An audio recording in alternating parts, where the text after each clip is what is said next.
This is Chris with FitHub, and we're with Fouad, the owner of Hosstile Supplements. We're at the Arnold Classic in Columbus. It's Friday, so we're just getting started.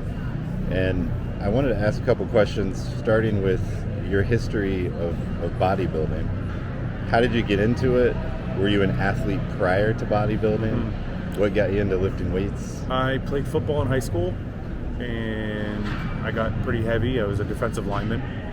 Then I wanted to get in shape. So around 18, 19 years old, I started doing cardio and circuit workouts. Yeah. I saw my first show, and I was like, I think I could do that.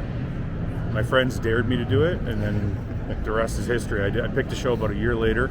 Okay. I jumped in. I won my first show, the overall. So I was like, oh, I kind of like this. I think I might be pretty good at it. So I kept going, and the rest is history. I just ended up, at some point, I think after my second or third show, I was like, I think I want to make this a career. And I kind of just put everything else in my life to the side and had tunnel vision. Yeah. Training that hard throughout your training as a professional bodybuilder, how did you avoid injuries? Oh, I didn't. I had so many injuries. I had injuries from my very first year. I remember being 4 weeks out from my very first show, and I tore my hamstring off the bone, one part of my hamstring. I remember tearing my lat, tearing my tricep, tearing my quad. I've had injuries all over the place. And part of that is due to maybe some erratic training. I wasn't really like a perfect form guy. Yeah.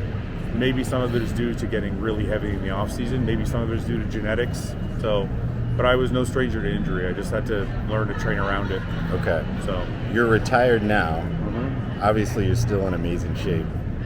What is your training regimen like now? I still train the same. I train every day, usually 1 or 2 days off a week. Sometimes I go 7 days, but the training is the same. It's just a lot lighter. Okay. So I still do the same movements. I still try and have some of the same intensity. I think my rest periods are probably shorter because the weight is lighter. But I love training that way. So I don't know if I'll ever switch to something else. Do you go to a commercial gym, or do you have your own space? Luckily, I have my own space. I'm okay. fortunate enough that we have our own content gym. Nice. So we shoot all the Hosstile stuff in there, and I really just me and my training partner Paul train in there. That's about it. Okay. So speaking of Hosstile, you guys are huge now.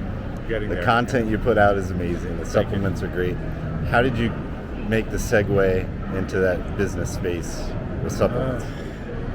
It was all this kind of by accident, but not by accident. I was with a previous company, and I asked them if they wanted to do a separate line with me under their banner of more of a hardcore bodybuilding with formulas that I liked. And they told me there was no market for hardcore bodybuilding. And I was like, well, I don't really believe that. So I started doing my own thing. I started selling clothing. I just started doing Hosstile clothing out of my basement. And then I left that company, and my wife ended up leaving that company as well. And she's got 20 years experience on the back end of a lot of big companies and magazines. And so I had kind of the back end brains between compliance, formulation, and I was kind of the front of the house of kind of how I wanted things to run. So I said to her, why don't we just make this a supplement company? Why don't we do something? And then my brother owns 5 businesses, and he was like, I'll invest if you guys want to do this. So he gave us a chunk of money to start the business. We ran the day-to-day, and it started to take off, and kind of here we are. But it was kind of by accident, because I was going to retire from bodybuilding and just leave the bodybuilding scene. Okay. And my brother said to me, you got 20 years experience in this game.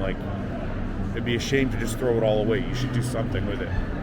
And then kind of this it's great. Born from awesome. that. Yeah. So tomorrow, men's final, Samson is favorited in a lot of opinions. Yeah.